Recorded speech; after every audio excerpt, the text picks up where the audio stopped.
Bienvenidos, bienvenidas, bienvenides a otro capítulo más de nuestro podcast /transmisiones /conversaciones.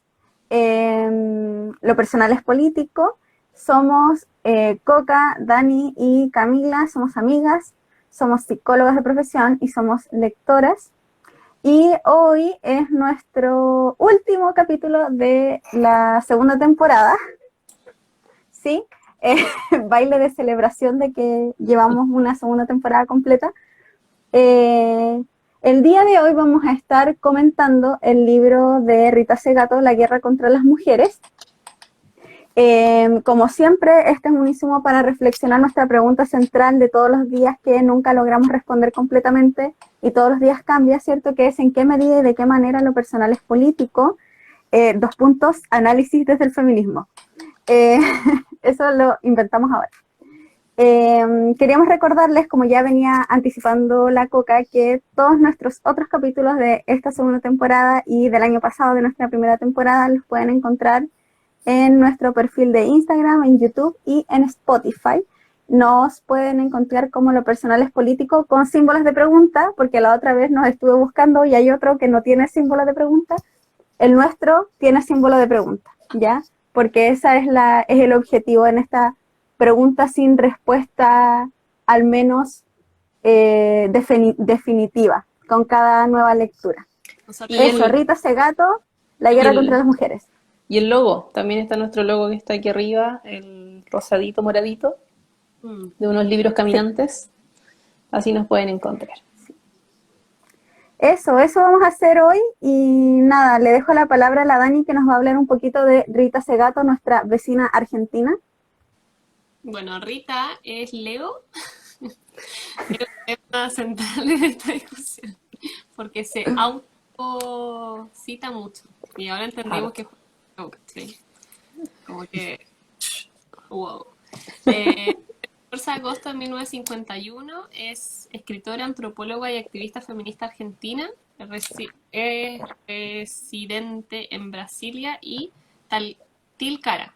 No busqué dónde es eso, así que alguien sabe, pero me imagino que es por ese sector de Brasil. Habla alto de Brasil y conoce la realidad de allá. Dijo que vivía también en la cordillera de los Andes, Argentina. No, Tilcara es en Argentina. Sí, viste ahí, en un lugar rural. Es un lugar rural. Vive en toda Latinoamérica. Es omnipresente. Es Simón Bolívar. Es llamada una de las feministas más famosas de América Latina. Bueno, es conocida por sus investigaciones en el ámbito de las cuestiones de género, los pueblos originarios y comunidades latinoamericanas. De hecho, es como un tema súper central. La Coca ya lo va a decir. De este libro nos vamos a poner de la violencia de género y las relaciones entre género, racismo y colonialidad. Fue educada en la Universidad de Buenos Aires como licenciada en antropología y además en la Universidad Queen's de Belfast en un PhD en antropología.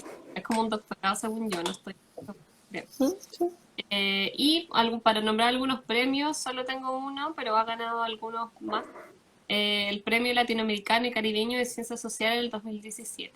¿Ya? Ella es una súper destacada y como les decía, es como en relación a temáticas de género, temáticas de violencia de género y creo que algo nuevo en nuestro podcast de colonialidad y comunidades latinoamericanas. No sé si hemos centrado tanto un texto en relación a eso, así que bueno, ahora la Coca les va a contar un poquito más en mayor detalle. Antes de que la Coca hable, voy a pedirte, Dani, que si tienes audífonos los vayas a buscar porque te escuchas muy bajito. ¿En serio? Y a veces un poco cortado, sí. Ya, okay. Entonces, como que va y viene así como la voz. Entonces, así nos aseguramos de que no te perdamos en ningún momento. Eso. Dale, Coca. Ya, según yo, mira, estaba buscando, no tengo claridad. Tengo entendido que este libro como tal fue publicado en el 2016. Es un compilado de ensayos, por eso hacíamos esta broma de que se cita mucho a sí misma, porque en realidad hace un compilado de muchos textos de ensayos, ponencias y muchas otras tesis que venía ya exponiendo y estudiando por muchos años. O sea, de hecho, Eh, específicamente la idea de la guerra contra las mujeres la sitúa en los estudios que hacen Ciudad de Juárez, en México, una ciudad frontera con Estados Unidos, donde ya sabemos que los niveles de violencia son muy altos, no solo a nivel de violencia local, por todo lo que se conoce de tráfico de personas también, el hecho de la misma frontera, los, ¿cómo se llaman? Bueno, estas personas que ayudan a pasar a la gente en la frontera, Los coyotes. Los coyotes. eso mismo. Ya, todo eso sí, pero además por la violencia estatal, militar y paramilitar de ese territorio, es que ella empieza a, la invitan de hecho a estudiar, relata de una forma bien honesta y cruda cómo en un momento tiene que salir incluso de la ciudad porque hubo eventos muy violentos en donde quisieron protegerla un poco y la sacaron directamente de ahí, no pudo terminar su estudio antropológico, teórico. De todas formas, desde ahí empieza más o menos a hilar todas estas ideas que plantea en este libro. Son 9 ensayos en total, o sea, está dividido en 9 capítulos. Uno de ellos es una entrevista hacia ella misma en donde hace una especie de resumen de las teorías, de lo que propone anteriormente. Y todos se basan un poco en estos temas que ya dice la Dani, de cómo entender la violencia hacia las mujeres, de hecho, por encima de la guerra contra las mujeres, desde términos no solamente, y aquí haciendo un resumen muy macro, no solamente individuales, que es lo que se conoce en términos legales como femicidio, sino también como en los espacios donde hay conflictos bélicos, y ahí hace toda una descripción de la antigua guerra, que lo vamos a tocar más adelante con los actuales escenarios más violentos. También el cuerpo de la mujer y cuerpos feminizados están puestos en un territorio de lucha, por así decirlo. Son un territorio de lucha, objetivo de violencia también. Desde ahí también es transversal, lo vamos a dividir para términos pedagógicos, pero es transversal esta idea entre el femicidio, términos que propone como el femigenocidio y el colonialismo, como un análisis transversal a todo lo que ocurre principalmente en Latinoamérica, como explicaba la Dani, ella vive y hace clase en Brasil, también tiene hartos estudios de las comunidades indígenas también de Brasil, Argentina, ha estado en México, entonces conoce mucho de toda la realidad latinoamericana, y desde ahí se sitúa y propone este libro bastante difícil, pero muy interesante. Súper. Lo que vamos a hacer, yo creo ahora es, lo que siempre hacemos siempre, no sé por qué dije yo creo, es lo que vamos a hacer siempre, que es comentar un poco qué nos pareció el libro, la lectura como más a grandes rasgos, en términos de lo que nos produjo, ¿cierto? Después vamos a hablar de las tesis centrales del libro, vamos a intentar como hacer este ejercicio más pedagógico, como decía la Coca, de separar algunas temáticas para poder como desmenuzarlas un poco más. Vamos a estar intentando describir un poco lo que ella señala para poder dar nuestras impresiones también sobre lo que ella propone. Y al final, bueno, siempre vamos a estar comentando esto de en qué medida este libro nos permite dar algunas respuestas a la pregunta permanente de nuestras vidas, de en qué medida y de qué manera lo personal es político. Claro, Así porque que siento eso que todo es vamos a un empezar intento, hablando. todo es un intento porque Sí, todo es un nosotros sabemos intento. cómo va a salir esto, porque es un libro súper difícil. Oye, de hecho, Sí, Coca, no sé si Coca. se cachai, algo muy, muy chiquitito, es que ¿Mm? parece que en los live uno puede poner como de qué está hablando, entonces podría ser que, no sé si cachai cómo ponerlo, como para que ponga así como análisis de la guerra contra la mujer. Ya, mira, lo voy Podría haberlo dicho lo por voy a detrás, intentar. pero Sí, no, el reunión de pauta no sirvió de nada. Quería No, agregar, sí. quería agregar que el libro cuesta en este momento en Busca Libre alrededor de 13 lucas, que igual es barato, a diferencia de otros textos teóricos, que igual por lo general son bien caritos. mm, Y sobre todo de una escritora tan importante como la Rita, yo encuentro que me imagino en algún momento que hacen más caro. Yo lo compré en oferta como a 10, así que igual es totalmente fácil de acceder. Tiene, según la edición, entre 190 y 220 páginas. Eso. También y se también puede está, encontrar, dale, dale. ah, dale, no, Bueno, dale. también se puede encontrar en la página de la editorial Traficantes de Sueños. Es una editorial que también funciona con aportes como de personas, pero en general está como esta lógica de difusión cultural, entonces se puede encontrar de manera completamente legal, de forma gratuita. también, en PDF. Si es que amerita también buscarlo de esa forma. Eso, chiquillas, ¿qué les pareció el libro? Uf, temón. Uf. Bueno, voy a partir, no sé si les parece, pero me pareció un libro que me fue encantando de a poco. Me acuerdo que hace unos días tuvimos una reunión de pauta. Me da risa decirlo así porque es muy de matinal. Tuvimos una reunión y él les decía que como que no sé si estaba tan enganchada y me pasó eso al principio, que no estaba tan enganchada como con ciertas temáticas. Me gustaba mucho y sentía que era un libro súper así como desafiante. Como pensando que a lo mejor igual uno ha leído de feminismo y teóricamente también conceptos que a veces no son tan fáciles, pero siento que este realmente se me hizo difícil y me fue enganchando de a poco también pensando en que de a poquito va como incluyendo nuevos temas, va como guiando la discusión hacia... Y algo que también creo que es bueno es que va repitiendo a veces ciertas teorías o como ciertas conclusiones, o a veces ni siquiera conclusiones porque abre más preguntas, pero va repitiendo un poco lo que ella va pensando, lo que ella va describiendo, entonces eso también es positivo porque como que te permite como facilitar un poco y decir ya voy a conectar esto con esto. Y eso como que fue algo bueno. Es un libro que hay que dedicarle igual su tiempo, no es un libro de fácil lectura o de rápida lectura porque hay que ir de a poquito como digiriendo los conceptos, son conceptos también nuevos, como la Coca decía, habla no solo de la palabra femicidio, que a lo mejor es como más común para nosotros, sino como de femigenocidio, que es algo que por lo menos yo nunca había escuchado. Y el tema de la colonialidad también para mí es algo nuevo, entonces siento que varias temáticas, y eso es lo que yo creo que me gustó mucho de este libro y también me permitió conocer a la autora y que me den ganas de leer otros de ella, es que me permitió abrir un abanico de nuevas teorías o de nuevas formas de pensar lo que veníamos hablando de feminismo, que siento que a veces teníamos una discusión más o menos parecida o una línea de discusión parecida, pero esto siento que viene como a enriquecer mucho más como lo que estábamos conversando y lo que veníamos discutiendo.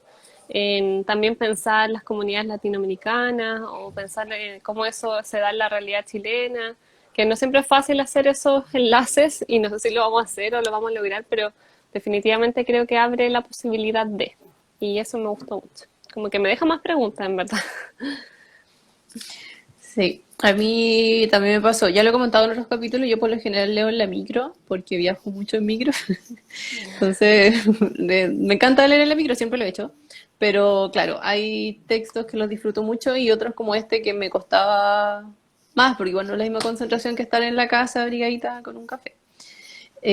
Cometí ese error al principio que, claro, no me di el tiempo en la casa, a propósito de la vida misma adulta. Entonces avancé mucho al principio, probablemente sin entenderlo. O sin tomarle el peso a todo lo que estaba explicando. Como que algunas cosas ya las destacaba, le ponía post-it, pero sabía que sí o sí tenía que volver a retomarlas porque no le estaba dando como la concentración que ameritaba. Me acordé, de hecho lo comentamos en la reunión de pauta, que yo siento que es para leerlo de a poco. Ahora ya sabemos, y aprendizaje en el camino. Como para leerlo por capítulo o por ensayo, probablemente ahí recién discutirlo y luego continuar, porque son, a pesar de que tiene una línea argumentativa, obviamente, es mucha información, muchísima. No sé si alguna vez había leído un libro completo, teórico, así ensayístico, desde la antropología, de las ciencias sociales, de un solo tema. Entonces también fue desafiante en ese sentido. En la U o en los estudios posteriores que por lo menos yo he hecho, uno lee más como el capítulo específico del tema o quizá un compilado de artículos científicos, pero de distintas personas, ¿cachai? Como que es distinto el ritmo. Entonces fue un desafío súper bacán, que exigiera esa concentración, ese nivel de comprensión también de todo lo que estaba diciendo. Como dice la Dani, son temas pero bacanes, así como, ¡paf!, como que explota la cabeza a veces de todo lo que dice y cómo lo dice, porque a pesar de que habla de cosas tan terribles, no necesariamente las dice de una forma tan cruda, que es algo que sí hemos comentado de otras autoras. Entonces, no es que lo suavice. Por ejemplo, no es como que lo suavicen, invisibilicen, solo que lo dicen, no sé, quizás de una forma más teórica, quizás menos llevada a los cuerpos, no sé, son como sensaciones que van quedando. Entonces, igual quizás eso lo hace más fácil, porque de verdad es un tema muy, muy violento, o sea, ya el título es impactante, de guerra Mm. contra las mujeres. No lo terminé, así como para transparente, pero bien, todo bien. Ah, Sí, bueno, igual era la parte como de la entrevista donde retoma no decía mucho más, era una suerte como de epílogo lo que le faltó leer a la Coca. No, me di cuenta que mi Eh, edición sí tiene 2 capítulos más, menos mal que no leí porque parece que la de ustedes no. mm, sí, no, este tenía como el capítulo de retomando no me acuerdo cómo se Sí. llamaba, como disyuntivas o algo así, Disputas. y la disputas, eso, y luego venía la entrevista a Rita Segato. Eh, a mí, sí, concuerdo con que es un libro complejo. Es un libro complejo como por hartas cosas. Primero, el lenguaje es complejo. A pesar mm. de que en realidad ella sea amigable la descripción, hay palabras complejas de entender, que yo siento que hay que como detenerse a buscarlas como el colonialismo, que no es colonialismo que uno estudia en la escuela, por ejemplo, sino que tiene que ver yo lo entendí más como con el neocolonialismo, como entremezclando también esos dos conceptos y esos dos momentos históricos, por así decirlo, porque en América Latina confluyeron ambos, como casi al mismo tiempo, entonces, Y siguen, que eh, es y siguen. sí, sí, no, no es un término acabado. Mm. Entonces, eso, bueno, los términos que ustedes están hablando, y habían palabras complejas y también alusión a autores complejos como Foucault al hablar de la territorialidad y la biopolítica. Entonces, era un poco complejo en ese sentido, pero yo siento que después ya en los siguientes capítulos uno aprende como a leer en Segato, idioma Segato. Sí, Como después se ya hace uno más empieza fácil. como, claro, como O sea, a cachar un poco el lenguaje que usa y un poco además de las tesis, como su onda. Es Mm. poco académico este ¿Para término, pero uno cacha más o menos como para dónde dónde va va? su micro. Sí. Eh, sí, entonces igual es interesante eso y obviamente una persona que yo no sé por qué me lo imaginaba más joven. ¿en serio? A Sí, mí era no una sé por qué abuela. me lo imaginaba. Siempre fue una abuela. Bueno, no es una abuela tampoco, No, no, pero me pero imaginé sí. abuela. Pero bueno, el hecho es que en realidad ella es muy interesante de leer. Ojalá en próximas veces podamos seguir leyendo algunas cosas de ella, porque ha hecho muchísimos estudios y en diversos países de América Latina. Nos habla no solo de Argentina, también habla harto de algunas cosas emblemáticas como de Chile, de Brasil, de Nicaragua, también harto de México, a propósito de que ella habla de esta ciudad limítrofe a la ciudad de Juárez y también habla harto de Honduras. Entonces igual es interesante, ahí El Salvador. Entonces ahí El Salvador, como si fuera súper anexo. Pero países como de Centroamérica. Entonces es igual interesante los temas que son más temas en Centroamérica que por ejemplo hacia el sur. Mm. Entonces la sensación que a mí me dejó, que fue súper como abrumante, que es pensar en todos estos crímenes contra las mujeres que pasan todos los días como en nuestro continente. Siempre, al menos a mí siempre me pasa que imagino como estos crímenes de odio mucho más violentos en otros lugares. Y la verdad es que la estadística de Brasil sigue siendo la misma. Muere una mujer cada hora y media. Mm. Y no es un lugar tan lejos. Y seguramente no estamos tan lejos tampoco de esa estadística en los países que estamos más al sur. Entonces, sí, Yo, eso. por agregar algo de eso último que tú dices, también me llama mucho la atención, o sea, no es primera vez que me pasa, así, en modo de autocrítica también, esto de no conocer la historia local.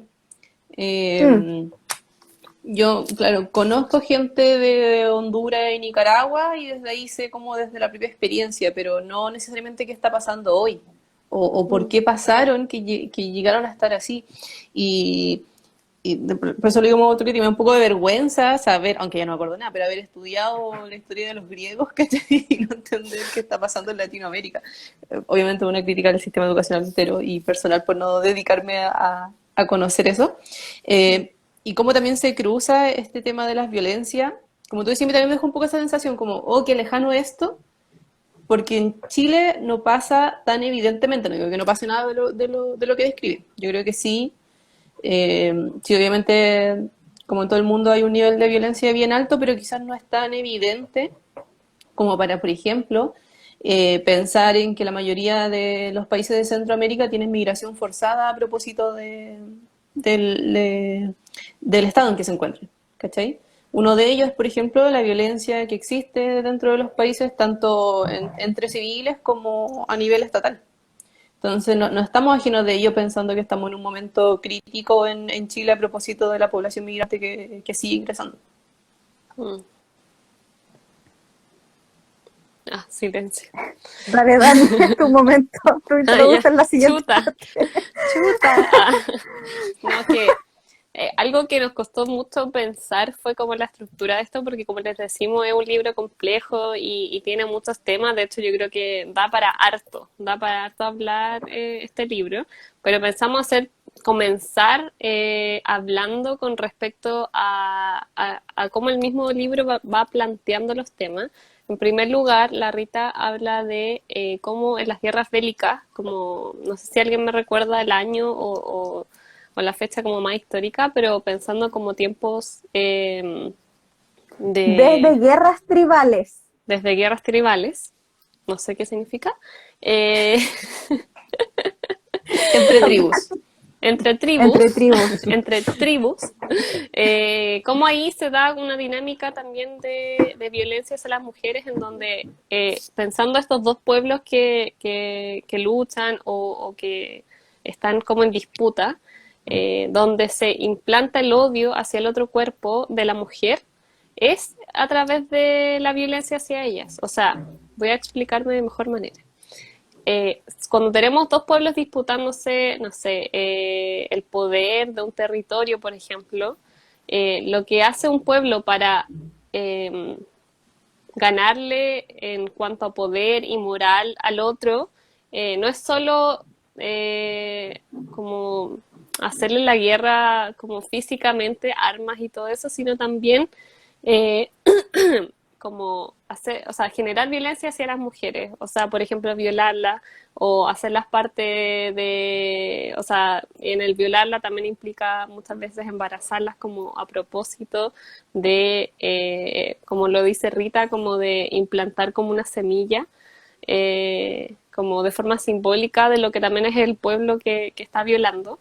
Entonces, como muchas veces lo que ocurre no es solamente la guerra entre, por ejemplo, hombres, pensando en cómo muchas veces en la guerra existía solamente el hombre como parte del clan, sino también el foco está en hacer de la mujer el cuerpo donde se escribe esa violencia y ese odio hacia el pueblo. También, como la mujer se utiliza, entre comillas, para poder demostrar ese odio hacia ese pueblo.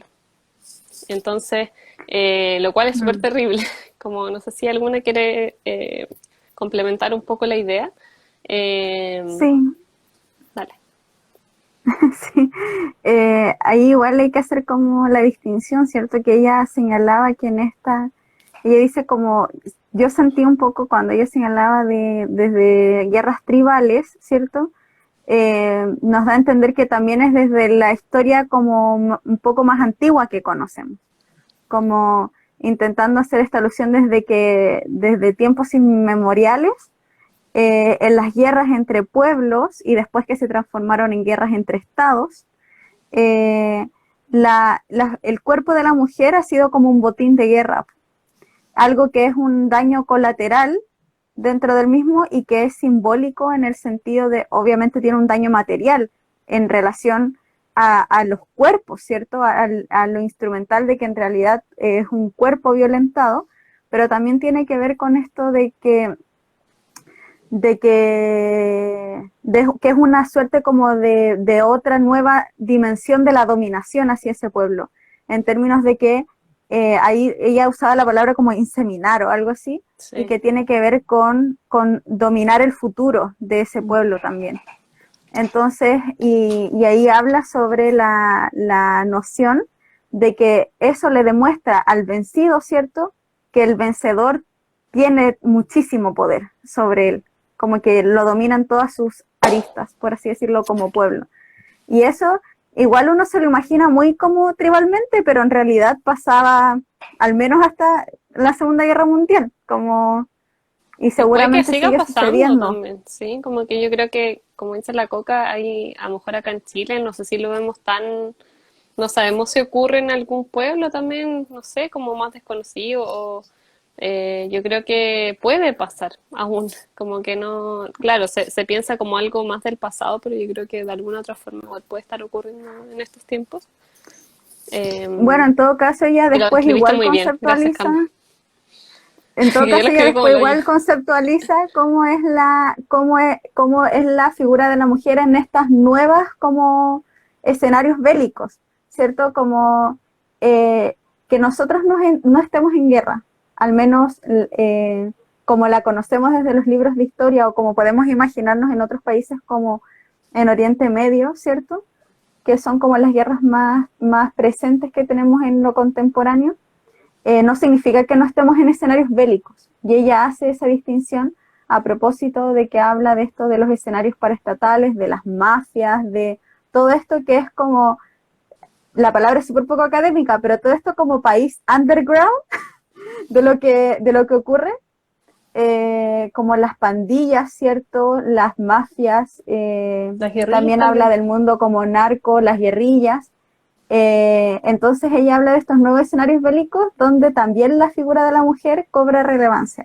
Más que la figura de la mujer son los cuerpos Mm. de mujeres y los cuerpos feminizados, como ella señala. Sí, de hecho eso como que es algo, yo creo que es súper relevante que releva la Rita, que podemos ver en algunos movimientos feministas que se deja de lado como el cuerpo feminizado, muchas veces no se toma en cuenta. Yo creo que es súper relevante considerarlo, que al final ella lo que está diciendo ahí de agregar este cuerpo feminizado es también decir es cualquier sujeto que parezca femenino, que denote algo femenino, que pues eso puede ser, para mí parecer un hombre o una mujer desde el sexo, es más bien desde lo femenino, y como entendemos lo femenino, a lo mejor en ciertos rasgos, en la vestimenta, en cómo se expresa el género al final. Mm. Porque en eso también están los trans, como ella está incluyendo ahí, lo cual es súper relevante y que no es tan obvio que en todos los feminismos se integre. Sí, Igual ahí hay, yo creo que también integra a hombres no femeninos cuando ella habla también de, a propósito de también los cuerpos feminizados, como el afán de poner a un otro, como clausurarlo en lo femenino, entendiéndolo en un lenguaje en que lo femenino es lo dominado. Porque ¿Cómo? ahí también hablaba sobre la violación, por ejemplo, a hombres no necesariamente femeninos, pero que Mm. sí daba cuenta como de ponerlos en una posición Ah, sí, femenina que se ha entendido como dominada. claro. Y a las mujeres las clausura como en esa posición de dominación. de hecho, Entonces, desde ahí explica el patriarcado como tal, pues, como esta forma de mm, comprensión binaria entre el dominado y el dominador. Sí. Y bueno, también ahí yo creo que surge algo que también queríamos comentar, que era como este nuevo término, que por lo menos para nosotros era nuevo, de hablar de femigenocidio, que la Cami lo va a explicar. No, broma. No, todos vamos a complementar. Ah. No, bueno, gracias. ¿Esto para dar más qué es? contexto, La que ella Dani es igual, el ministro de Salud.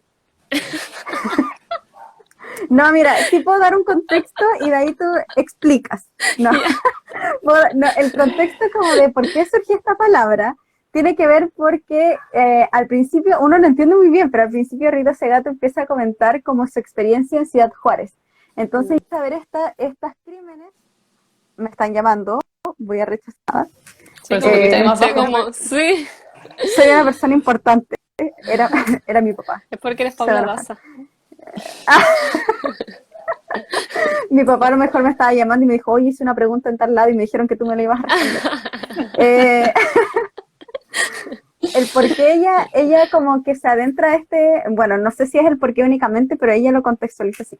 Que ella va a esta ciudad que tiene altos índices de violencia no resueltos a cuerpos de mujeres y que ella no lograba como comprender por qué eran tan violentos, por qué eran tan crueles, como violaciones sistemáticas, públicas, reiterativas, con un nivel de crueldad que lleva a la muerte, y ¿cierto? casi en serie, porque eran muy similares los asesinatos entre sí. Y eran muy similares y la gente estaba muy consciente dentro de esos lugares que a las personas que culpaban y llevaban a la cárcel por esos crímenes no eran los que habían cometido esos crímenes. Y por otra parte, también había una conciencia a propósito, de esta impunidad, sí, pero también, me fui. Había una conciencia, ¿cierto?, de que no eran ellos los culpables los que estaban como condenados por esos crímenes, y también de que en realidad todos sabían un poco lo que sucedía, de que era como, no era como normal, por así decirlo, no eran así como crímenes X, y también los móviles que se señalaban como desde las policías que investigaban, siempre caían en esto de crímenes sexuales, móvil sexual, le decían. Y había como plena conciencia de que no era eso. Entonces ella se pone como a investigar eso, y ella habla de que en realidad la violencia hacia los cuerpos de las mujeres tenían un nivel instrumental que tiene que ver con lo que efectivamente pasa, que es una persona violentada y asesinada, ¿cierto? Pero que también tenía como una expresión, como que tenía un mensaje que estaba en un código que las personas que estaban dentro de ese código lo entendían. Y ahí ella habla del código como de la masculinidad, de por ejemplo, hombres intentando entrar, por ejemplo, a mafias que hacían estos crímenes como para demostrar que podían, como para demostrar que había un nivel tal de crueldad que podían, y que eso se reafirmaba como un mensaje para el otro par. Entonces, y de hecho, no es tan descabellado pensar en eso, porque muchas de las teorizaciones en torno a lo patriarcal tienen que ver, y también con la misoginia, tienen que ver con la comunicación entre machos, que en general están representados por hombres, sí, ¿cierto? Pero es como este lenguaje que más que tener a la mujer como sujeto, es como el objeto para dar un mensaje a un otro. Y que también lo vimos en lo de los conflictos bélicos, ¿cierto? Que la mujer es utilizada para dar un mensaje, que es: yo voy a ser como el padre de los siguientes hijos. Como yo tomo tu tierra y tomo a tus mujeres, porque también hay una lógica como de objeto. Bueno, todo eso ya empezó como a darse cuenta de que en realidad eran crímenes sostenidos, ¿cierto? Que daban un mensaje con un nivel de crueldad demasiado alto y que iban mucho más allá de lo que se ha conceptualizado como feminicidio, que tiene que ver con crímenes basados en el género, pero en el mundo de lo privado, por las parejas, ¿cierto? Generalmente por hombres, en los grupos familiares o en los entornos inmediatos de la persona víctima. Pero aquí eran hombres X matando a mujeres X. Cualquier mujer le servía para dar ese mensaje. Y eran impersonales, que es como no había una relación necesariamente entre la víctima y quien ejerce ese crimen. Entonces aquí Daniel Ambiado va a... no. Bueno, y ahí ya hace la distinción entre femicidios o feminicidios y femigenocidios, en términos de que había un nivel mucho más público de la crueldad hacia las mujeres y de la violencia hacia las mujeres, y que tenía más que ver con una mujer en particular, a la mujer como un género, como un grupo de personas. Y que en esas guerras implícitas, por así decirlo, como en esas guerras subterráneas de esa ciudad, las mujeres eran objeto de mensaje. Entonces, yo creo que lo más y de niveles de crueldades altos.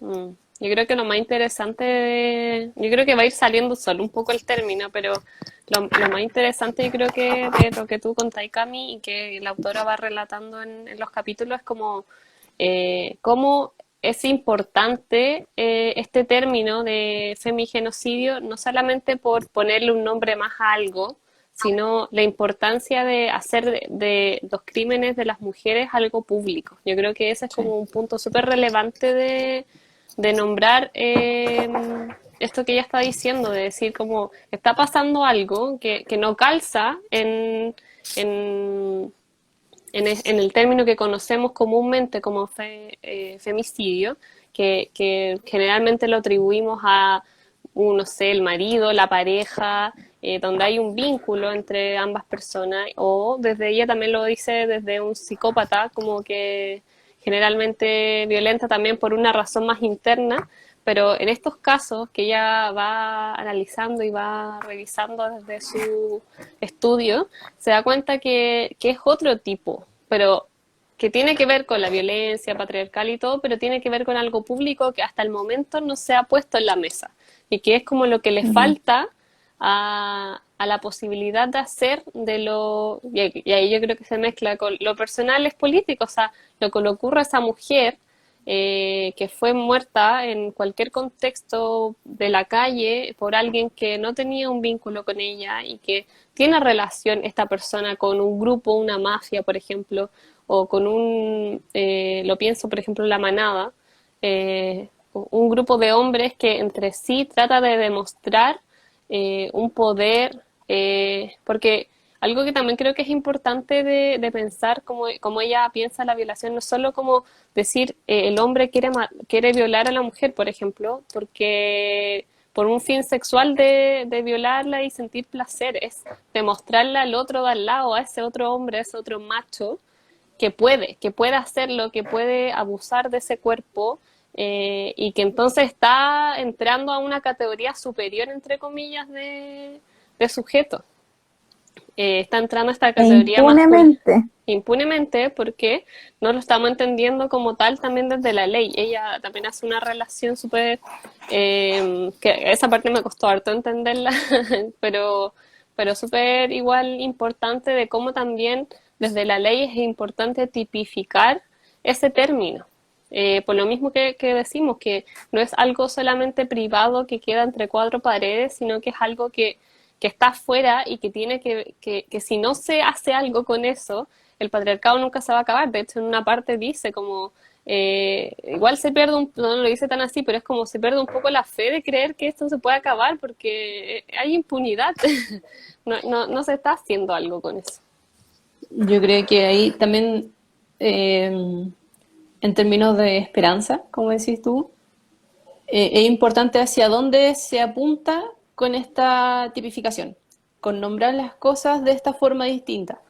De hecho, si nos vamos mucho más atrás, y esto es lo maravilloso de los feminismos y de las discusiones que abre, es que no es solamente un asesinato o un homicidio, como es un asesinato cualquiera frente a la ley. Un femicidio, hablando así en términos más particulares, y que digo que ha sido discusión y probablemente sigue siendo discusión hasta hoy, porque es un término relativamente nuevo, por lo menos en Chile. Mm. Cuando el dar muerte a otra persona tiene que ver con su condición de género.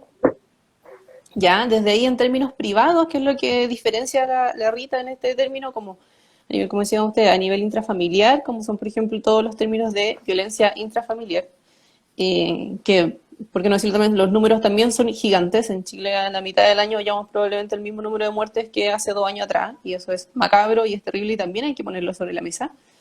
Ahora va un paso más allá y por eso es como que explota toda la mente, porque ya no es solo en lo privado y en la forma de que este hombre que asesinó a esta X mujer porque eran pareja o en términos de celo o incluso todo lo mal que se habla en los medios, ya no es solo este hombre el que tiene que sanarse, tener un proceso de aprendizaje individual, la cárcel, todo lo que podría implicar ese proceso individual, sino que ahora tiene que ver con cómo la sociedad completa se estructura y también ocupa la muerte hacia las mujeres como un arma. Y desde ahí entonces el femigenocidio, como explicaba la Cami, porque lo pone al mismo nivel que los genocidios, o sea, tal como Hitler clasificaba a las personas diferentes al grupo ario, ¿cachai? O sea, o por ser homosexuales o por diferente tipo de piel. A ese mismo nivel está el clasificar al que tú vas a matar por inferior, por lo tanto, o sea, como ergo por ser mujer, ¿cachai? Y desde ahí que es importante estos nombres. Y por eso, claro, es difícil cuando ya explican términos de derecho internacional. Y por eso insisto de nuevo, como que bueno, en algún momento ojalá leer de nuevo esto con más calma o cuestionarlo incluso con alguien que cache más de derecho, porque va más allá del aprendizaje personal, a propósito de esto que decía la Dani, como del fin o no al patriarcado, no va en el uno a uno si decide matar o no a su pareja, a su hija, a su suegra, a quien sea, cómo se tipifican los femicidios, sino como grupo humano se permite, se posibilita y se incentiva incluso entre hombres a que las mujeres sean asesinadas. Y ahí igual hay una deuda estatal, siento yo, como ella igual minimiza harto al Estado a propósito de lo que ella señala como lo paraestatal, que es todo esto como estas mafias y pandillas y narcos que tienen mucho más poder que el Estado, o que están, y aparte que están presentes en las lógicas de Estado, también controlan mucho de ello. De hecho, ella habla como de candidatos presidenciales cuyos fondos electorales se financian a propósito de estas organizaciones. Y el Estado en ese sentido tendría una responsabilidad doble, en el sentido de no mirar esto que está sucediendo por no querer mirarlo, por una parte por el poder que tienen estas agrupaciones y también por cómo sostienen en negro un montón de dinero en lo económico, como el desmantelamiento de ciertas como prácticas ilegales implica como que se mueva mucho menos dinero en el país, por ejemplo. Y eso lo conceptualiza Rita Segato también en este libro como una variante económica, como del capital, como sostenedor, ¿cierto?, de la impunidad de ciertas prácticas en este escenario bélico que no es el que cachamos como desde lo estereotípico de lo que es una guerra. Y por otra parte también tiene responsabilidad del Estado en el sentido de que sus agentes tienen un libre albedrío tal que ella señala el policía en la calle es el juez. Que si se advierte peligro se puede matar, por ejemplo. Y creo que eso, ya esto no lo dice en el libro, pero creo que eso ahí da mucho en el clavo sobre la responsabilidad de los organismos del Estado en la protección de la ciudadanía en general, pero también de las mujeres. O sea, yo leía eso y yo decía, obvio, sí que en una protesta, ¿qué es lo que más se escucha cuando mujeres las toman detenidas? La tortura sexual. Que las tocan de más, que las hacen desnudarse, todos son elementos de la tortura sexual y que tiene que ver con el género, como que esa lectura tiene que estar. Y en ese sentido ahí habla de esta impunidad que también la sostiene el Estado. De hecho, dale, Coca. Es que quería dar pase a la siguiente pregunta. Una por el tiempo y otra porque encuentro que podríamos hacer un nexo ahí. ¿Te parece, Dani? Sí, dale. Ya. A propósito de lo que dice la Cami del Estado, un segundo gran tema, dentro de los muchos temas que toca la Rita, es cómo también es posible comprender esta diferencia en los tiempos que explicaba la Dani, como desde la guerra bélica a las nuevas guerras incluso paraestatales, como lo nombra, es el proceso de colonialismo y neocolonialismo, de cómo el avance incluso en la formación de los estados-nación, y esto ya sí quizás muy sociológico, podría apuntar incluso a un mayor nivel de control de estas situaciones. Pero vemos que no. O sea, es todo lo contrario. De hecho, cómo los estados ocupan estas mismas técnicas también para el control y la biopolítica de los cuerpos. Y en ese sentido, cómo Rita termina haciendo un análisis de los pueblos, de algunos pueblos indígenas o tribus, no me acuerdo cuál es el nombre específico que nombra, que ella ha estudiado en Brasil y en otros países de Centroamérica, a propósito de la historia del patriarcado también. Ella dice algo como pueblos aldea. Eso, aldea, eso era. Mundo aldea. Sí, ese otro término que acuña a propósito de ver. Puta, estoy quedando como la buena que no No, sabe nada. o sea, no, pero tiene que ser lo mismo, solo que lo explica desde un término más beberiano, pero tal vez no vamos a ir con esas personas fomes como los No, sociólogos pero antiguos. aldea es Ya, pre-ciudad. sí, Sí, ya. aldeable. Cuando hace esta historia de esta violencia que hemos estado hablando en estas primeras palabras, también hace la historia, entre comillas, del patriarcado. Y cómo, principalmente en Latinoamérica, la colonización implicó un encrudecimiento y que se endurezca aún más las lógicas patriarcales. No niega que en los pueblos no, en los pueblos precolonización también haya existido el patriarcado, pero sí lo nombra un patriarcado, ayúdenme, más De baja intensidad. de baja De baja intensidad. intensidad. Un patriarcado de baja intensidad porque existía una jerarquización y un orden social en cada tribu, en cada aldea, a propósito de la diferencia de género. Pero que con la colonización y con la llegada de este hombre blanco heterosexual europeo, se encrudecen mucho más todas estas lógicas. Por eso hablábamos al principio de que el colonialismo todavía está en proceso. De hecho, ella es muy bacán porque en algún momento dice los pueblos aldeas que hablan portugués o que todavía lo están aprendiendo, y se pone un paréntesis y dice como todavía pensando que ese en una lógica como evolucionista tendrían que llegar a aprender el portugués. Como que hace un metaanálisis súper bacán en una frase. Y entonces, ¿cómo podemos entender? La propuesta de ella es que en este patriarcado de baja intensidad, en una lógica mucho más comunitaria entendido como, por ejemplo, la lógica de los cuidados no tenían que ver con el sistema privado de dentro de la casa, sino que eran lógicas compartidas con los otros, los que eran de tu aldea, también la violencia hacia la mujer podría ser menor porque la misma comunidad, entre comillas, como que regulaba esto. Y la misma comunidad podía proteger a sus mujeres, por ejemplo, de otro pueblo, esto que hablábamos al principio de los otros tipos de guerra. Y como ahora, cuando se privatiza todo, incluso, y ahí nuestra pregunta, cómo lo personal termina siendo político, pero no necesariamente es tan fácil entenderlo porque está muy privatizado, se piensa que la violencia hacia las mujeres es una violencia intrafamiliar. O sea, que tiene que ver con una cuestión personal como del uno a uno. Y ella propone que no, porque es impersonal y todo lo que ya hablamos antes. Entonces, ahí hace esta diferencia entre cómo el individualismo que existe hoy, individualismo y encapsulamiento como dentro de lo privado versus lo público, y que lo público podría ser un espacio de protección hacia la violencia contra las mujeres, en lo privado se expone mucho más y se justifica desde ahí, por ejemplo, nombrando solo como femicidios y no como femigenocidios. Eso. No, y también quería Igual dice agregar otro algo ejemplo. no, dale.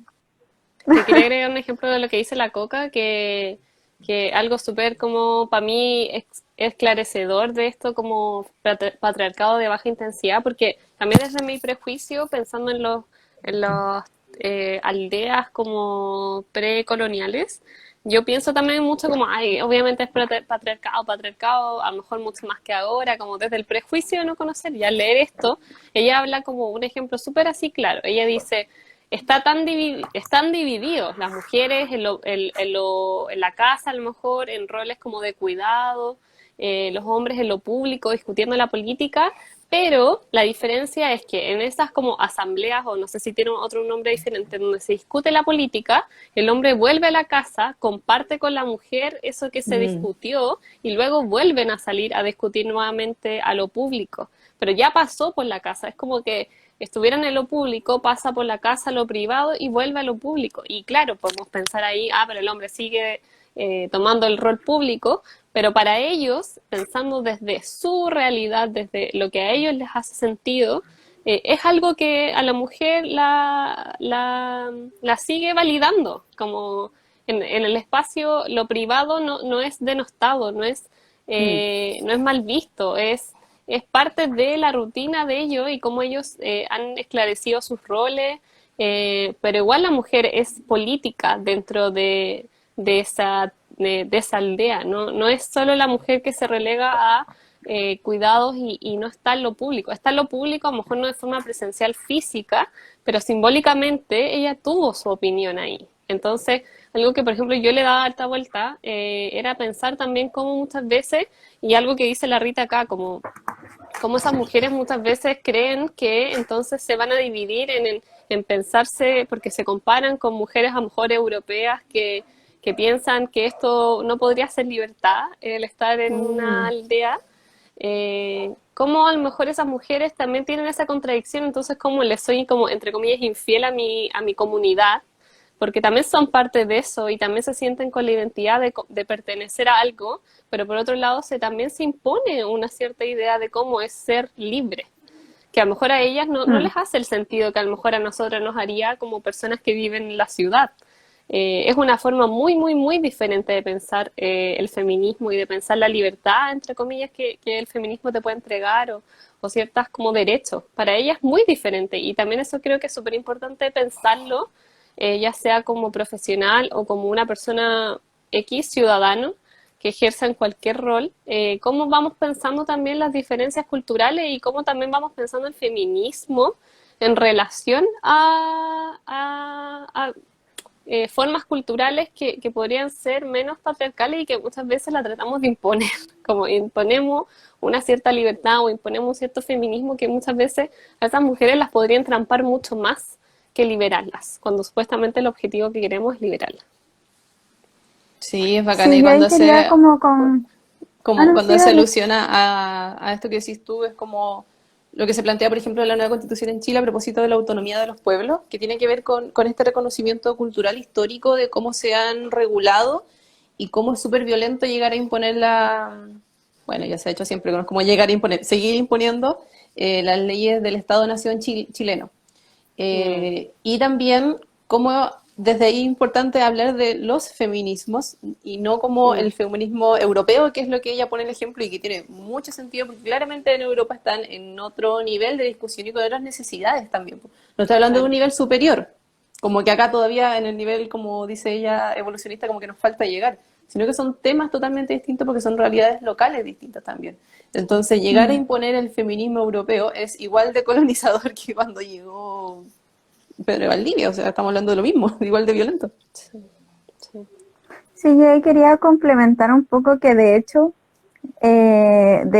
ella cuando habla de estas como aldeas, de hecho ahí dice como los hogares no son espacios privados. No existe como el espacio privado porque todo es la comunidad, entonces todo es competencia pública, ¿cierto? Competencia me refiero como que les compete, no que compiten. Pero todo es público, entonces no hay esta diferenciación que ya venían conversando ustedes de lo individual y lo clausurado de lo privado, y por eso hay una participación en lo político y público, a pesar de que no se vaya a los espacios en donde se discute lo político y lo público. Ahora, igual ella señala esto que decías tú, Coca, de que, bueno, primero habla sobre este feminismo eurocéntrico, que su tesis es como que el feminismo, o sea, que la violencia de género y por ende el feminismo es igual en todos los lugares del mundo, muy, muy eurocéntrico. Y también ella habla de este otro extremo, que eran de unas autoras que comentaban que ellas señalaban que el patriarcado no existía antes como del mundo moderno colonial. Sí. Entonces ella ahí señala como su tesis como intermedia de que sí existía pero de baja intensidad, y de hecho ella señala que muchas veces se le acusó de que idealizaba los pueblos precolonización. Y ahí ella habla de que, claro, ella concibe un patriarcado de baja intensidad, pero que hoy por hoy en muchas no se puede considerar así, en el sentido de que ya han estado un poco más atravesados por lo colonial y ya ha habido una suerte de apropiación de algunos elementos del hombre blanco a los hombres de aldea. Entonces es algo bueno que ya está, ¿cierto? Que obviamente es culpa de la colonialidad, pero que ahí se empiezan a emerger como demandas de las mujeres indígenas, como de también estar incluida en las leyes como de derecho en relación al género, porque también me dio la impresión de que ella hablaba de que igual como que emergieron prácticas de mucha más intensidad, por así decirlo, como de patriarcado a propósito de este colonialismo. Entonces ella decía, claro, ellas piden como al Estado dar la mano, como con lo que ellos mismos han provocado en alguna medida, ¿cierto? Porque ya había un patriarcado que existía, pero que era de baja intensidad. y que se las veía como un entes como que deben ser protegidos. Entonces eso fue lo que cambió. Y ahí lo que dice la Dani era súper relevante porque ahí se denotaban también como estas pugnas entre los mismos pueblos de que mujeres querían luchar por esto, pero que se los culpaba porque disminuían como la lucha colectiva, como del pueblo, el pueblo propiamente tal, como que escindía a la comunidad. Y eso era súper interesante también como de ver. Eso. No, y de hecho, bueno, para aclarar un poquito, el hecho de que ellos hablaban de colonialismo en el sentido de que al final como que la idea es el europeo blanco llega a imponer una cierta, o sea, no sé si imponer necesariamente, pero termina siendo una imposición en general al final, una nueva relación de poder en este hombre de la aldea, que a lo mejor no pensaba el poder desde como un poder tan masculino con su propia aldea. Entonces es como que él mismo se empieza a reconfigurar en una lógica diferente, mucho más patriarcal, y donde yo creo que también, o por lo menos así lo pienso, es como esta idea que tenemos de no sé de quién viene, pero como típica idea, así como el hombre en la industria como que es como violentado por su jefe, entonces llega a la casa y maltrata a la mujer. No sé si es tan literal, pero es como esta idea de al final el hombre de alguna otra manera se envuelve en un vínculo de poder con otro hombre, que es el que viene a colonizarlo, y necesita expulsar por otro lado esa lógica, esa lógica de poder, esa lógica de estar más arriba, de poner como objeto a alguien para sentirse más masculino. ¿Y qué pensamos ahí? Entonces, pensar el patriarcado desde la lógica de lo masculino y versus esta lógica más débil femenina, creo que es súper relevante, y es como para mí lo que me queda de este libro es no solo culpa del hombre como tal, sino de pensar esa lógica en lo masculino como que puede estar en un cuerpo de mujer, de hombre, no binario. Es lo masculino como el poder, como la lógica de poder, como la lógica de poner al otro como objeto. Eso me queda un poco de este libro y de un poco esa discusión que hace la Rita en relación a cómo se coloniza como un pueblo, una cultura que no estaba funcionando de esa manera y que al final termina como agarrando, yo siento, como lógicas mucho más patriarcales, y que yo creo que para las mujeres y para esos hombres es como una nueva forma de entender las cosas, y yo creo que es súper contradictoria, como, entonces, ¿qué soy? Como, pero estoy provocando esto que no era como parte de lo que es mío, y ahí vemos también, yo lo pensaba como también, a lo mejor yo no conozco mucho lo que ocurre en el pueblo mapuche como tal, como es la estructura, pero sí pienso mucho como lo que ocurre, esa violencia, que también lo conectamos con lo que es el Estado, y cómo el Estado también es el culpable de que eso siga ocurriendo. Lo pienso en esas lógicas también, de la posibilidad de que el Estado se haga cargo de eso, y también lo pienso en las lógicas de cómo también muchas veces vemos a niños que han sido expuestos a esa violencia, y cómo el Estado también no cubre o no protege a esas personas que necesitan ser protegidas, como que están en la nada. Y ahí es bacán esto que nombraba la Cami de cómo la Rita hace también esta crítica al Estado, de que el Estado viene hoy no me acuerdo las palabras exactas, pero como que viene a reparar algo que causó. Que Sí. es como que llega a ofrecerte la solución De algo que él mismo causó. Exacto. Y cómo las políticas públicas en general son muy parte de eso. O sea, pienso, y la pregunta que se hablaba en el principio también a modo transversal, de cómo nuestro rol profesional incluso puede ser cuestionado desde ahí. Es como no podemos seguir pensando en lo individual y en el problema de la persona, ¿cachai? Cuando no le hay todo un contexto que lo posibilita, lo permea, lo cronifica también, ¿cachai? Como son las violencias, por ejemplo, cuando hablamos de tratamiento a mujeres víctimas de violencia de género, quizás se ponen no tantos recursos como mereciera, pero también hacia la mujer y la reparación de su experiencia. Pero ¿qué pasa con el resto? ¿Qué pasa con ese hombre que violentó, por ejemplo? ¿O qué pasa que a nivel país no es tema la violencia de género? No es tema, o sea, o sea, ya podemos quizás tener ciertas luces, sobre todo en la academia, pero no hay políticas públicas destinadas a prevenir, por ejemplo.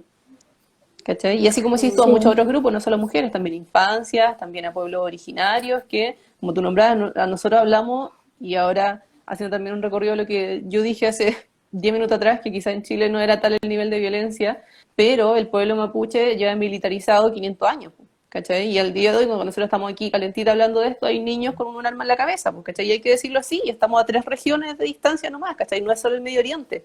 Pero ¿qué pasa? Que eso no es tema. ¿Por qué no nos preocupa mm. ese nivel de violencia?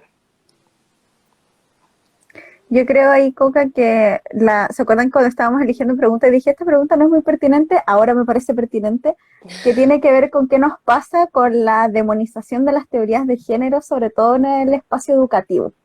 O sea, nos encontramos con un montón de oposicionismo frente a tener presente en lo educativo que en lo cultural y social hay diferencias de género y que no son en la lógica dual que habla Rita Segato, que se puede observar en algunos pueblos aldea, que es esta lógica de somos diferentes, desiguales, ¿cierto? Pero complementarios a la lógica binaria en el que son suplementarios, que es decir, que uno domina al otro necesariamente en una lógica siempre de dominación. Entonces, hay como una suerte como de demonización de que comprendamos que en realidad estamos en un mundo en el que las mujeres somos personas de segunda categoría y lo seguimos siendo. Y claro, uno puede ver como que existen leyes, ¿cierto? Que existen ciertas normativas, que hay elementos en discusión, ¿cierto? Que ya los planes de sexualidad inexistentes en los colegios ahora son planes de sexualidad, afectividad y género, que lamentablemente siguen un poco inexistentes, pero hay un cambio programático al menos, pero el problema de eso es que nos seguimos sintiendo inseguras porque a pesar de que hay elementos que sí están tipificados, no disminuye, no disminuye no disminuye la violencia si la mujer de hecho aumenta. ¿Cómo nos explicamos eso, cierto? Entonces había una frase en el libro que decía, el género no tiene tiempo de paz, hasta el momento no tiene tiempo de paz. No hay tiempo de paz, ¿por qué?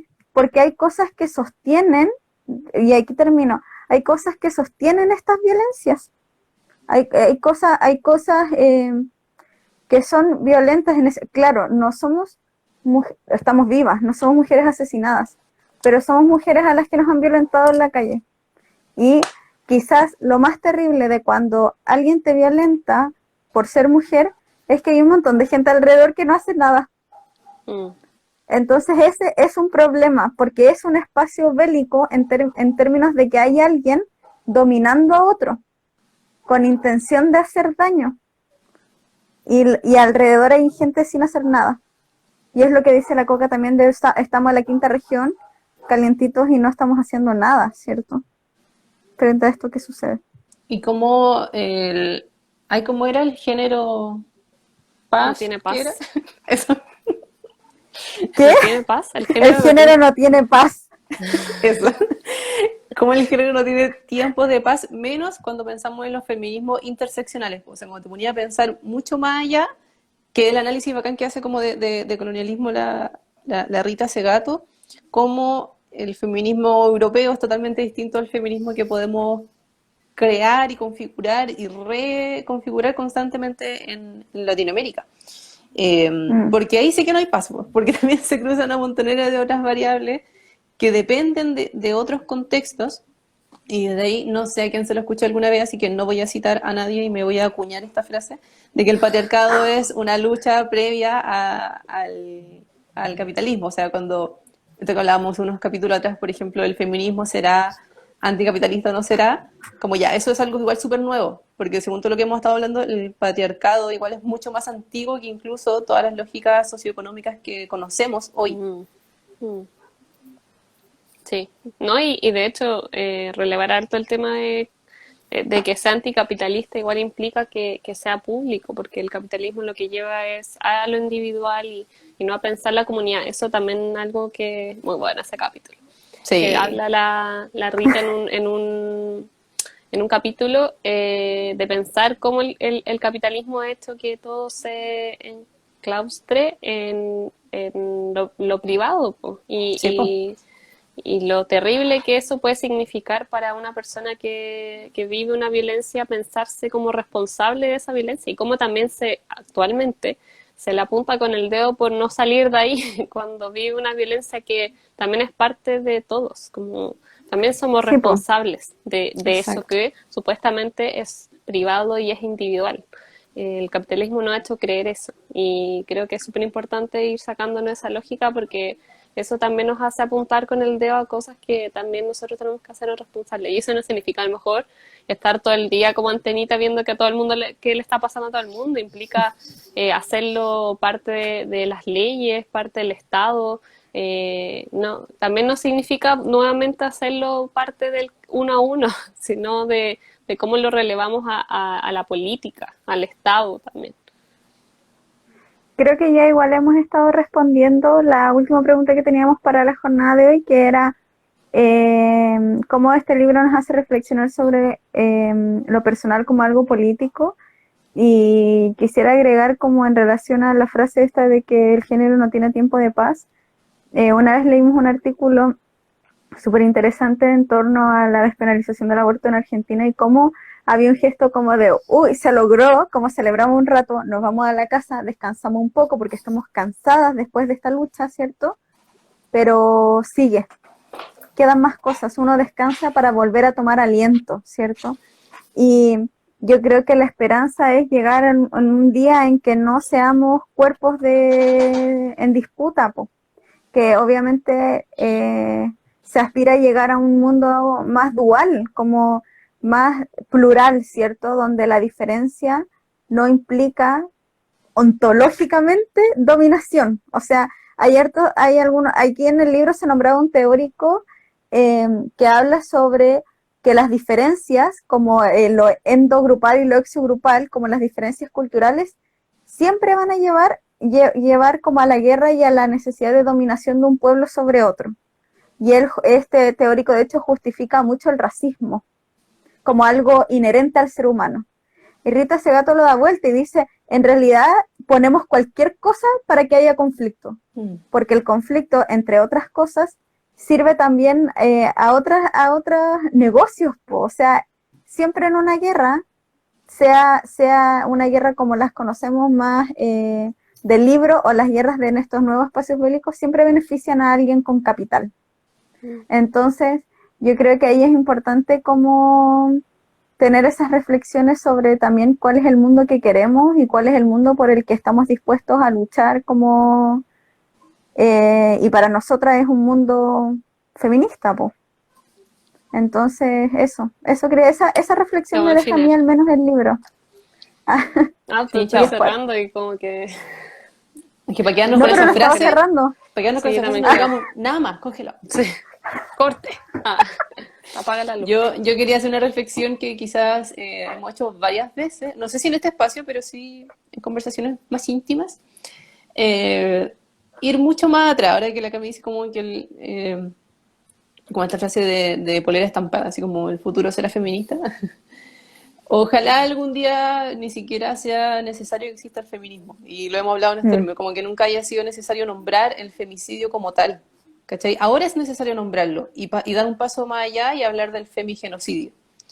Pero ojalá que en algún momento, y que la diosa nos escuche, que no sea necesario nombrarlo. ¿Cachai? Que no sea tema. ¿Cachai? Y que sí sean otros temas de discusión, porque siempre tenemos que estar en constante cambio, evolución, aprendizaje y que venga el caos para que cambie todo esto. Pero eso, como que doloroso tener que estar hablando de estas cosas. Pero sí también con esta esperanza de que por lo menos al hablarlo ya estamos construyendo también espacios distintos. Como nombraba la Cámara recién, como hay personas que creen que esto es estático y esa es la naturaleza humana y nadie va a cambiar. Creo que si tenemos tantos años de historia como humanidad es porque sí tenemos la capacidad de aprendizaje, creo yo. Sí, a mí también me queda ese mensaje como de que es posible el cambio y de que es posible reconstruir lo que tenemos, como desde estos espacios a lo mejor pequeños, como también desde espacios, como digo, más públicos y más a términos de leyes del Estado, que al final es lo que nos rige de alguna u otra manera. Entonces, obviamente también lo podemos hacer en los espacios que compartimos entre nosotras o con otras personas en nuestra profesión, etcétera, pero también es importante ese respaldo. Sí, por supuesto. Sí, bueno, yo creo que con la reflexión con la que nos podemos quedar es que efectivamente hay una guerra contra las mujeres. Aprobado. Sí. Hay una guerra contra lo femenino. Sí. Y nosotras como cuerpos que encarnan un poco eso como a lo hembra, ¿cierto? Y que también encarna a lo femenino. Yo creo que es importante darnos cuenta de que también damos como la lucha de vuelta, ¿cierto? No somos solo víctimas de situaciones, sino que también tenemos capacidad de agencia. Y creo que eso algunas luces nos da Rita Segato en este libro, y que tiene que ver primero con la necesidad de nombrarnos, como que la ley reconozca, ¿cierto?, que existen feminicidios y que existen femigenocidios, la necesidad de nombrarnos para tipificar nuestro sufrimiento y para que se haga justicia en esos espacios. Y también otras luces súper relevantes que ella da es la comunidad, que las lógicas, ella habla de las lógicas como femeninas de gobierno, que más que estar enfocado en la lógica de las cosas, de lograr cosas, ella habla sobre la circularidad de las relaciones, y que ese es nuestro campo de acción y que lo comunitario es lo que nos protege, ¿cierto? Y lo que nos da sustento. Y creo que eso es como un mensaje muy bacán que ella nos deja sobre cómo acabar esta guerra, ¿cierto? Al menos en nuestros espacios más inmediatos. Eso. Bacán. Bacán. Bueno, Bien, con eso cerramos nuestro capítulo número 11 de toda nuestra historia, el último de la segunda temporada. Para adelantarles, ya tenemos planificación de la tercera temporada, que va a venir con algunos cambios. Por ejemplo, en la periodicidad que vamos a estar viéndonos, nos veremos una vez al mes, el último domingo del mes, por ahí. Cada vez lo hemos ido expandiendo más. Esto al principio era 2 semanas, 3 semanas, ahora 4, pero sí, por muchas razones. O sea, primero que todo, de tiempo, calidad también de lo que podemos ofrecernos. Pero tenemos no va a cambiar, yo creo. ¿Cómo? Se mantendrá. Yo creo que se va a mantener un mes. No creo que después... Sí. No. Para que la gente no se asuste. Pero es parte del aprendizaje, así como empezamos diciendo que este texto obvio. fue difícil, ahí parte de la estructuración de la tercera temporada tiene que ver con ir separando. ¿Qué suena, Dani? Me dio hambre, Dani. estoy comiendo donuts. Ya, pero déjame hablar después. Pensé que no se escuchaba porque estaba aplaudiendo. Se escuchaba. Todo Latinoamérica lo escucha, Daniel. Gente latina. Ya voy a parar. Ya, por ejemplo, como yo diciendo antes de esta interrupción vergonzosa, Estaba haciendo algunos ASMR. Para darle más profundidad, lo vamos a leer en 2 sesiones, o algo así como primero un capítulo una parte, el segundo capítulo al final. Esperamos ahí que puedan unirse, como siempre, invitadas, como estuvo en el capítulo pasado nuestra psicoamiga Carla. Hay quienes se unan, quizás en algunas invitaciones las vamos a intencionar un poquito más, en otros queda abierta la invitación. Recuerden que estamos, todos los capítulos que han guardado aquí en el perfil, estamos en Spotify, ahí nos demoramos un poquito más en subirlo, pero ya están todos los anteriores. Estamos casi llegando a las 100 reproducciones por capítulo, que qué bonito, es un gran logro. Y no son de nosotras. No es como que uno la escucha todos los días, no. No, incluso a nivel internacional. Así que eso, gracias, chiquillas, lo pasé muy bien, las quiero. Igual, todo muy bueno. Igual. Siento que salió bien para lo difícil que estaba. Así que estoy orgullosa de nosotras. Aplauso. Bueno, esta nena Rita Segato es seca. Si tienen la oportunidad de leerla, léanla y después explíquennosla, porque es muy difícil. Y eso, nos estaremos viendo seguramente a finales de julio. Próximamente vamos a subir la calendarización y ya el 1 de julio vamos a subir cuál va a ser nuestro primer libro. Vamos a tener vamos a tener variedad como en producciones culturales, también vamos a hablar de libros ensayísticos, también de literatura. Vamos a tener a una autora latinoamericana, me parece, al menos en literatura, y a una anglosajona. Ya, mucho adelanto, mucho Y de adelanto. hecho, por primera vez vamos a leer un libro de distópico, de ciencia ficción. Así que eso, los esperamos y ojalá nos compartan y nos envíen a quienes crean que les puede interesar estas cosillas que hablamos. Estas locuras que Eso. se le ocurre hacer. ¡Chao! Nos vemos. Chao. Chao.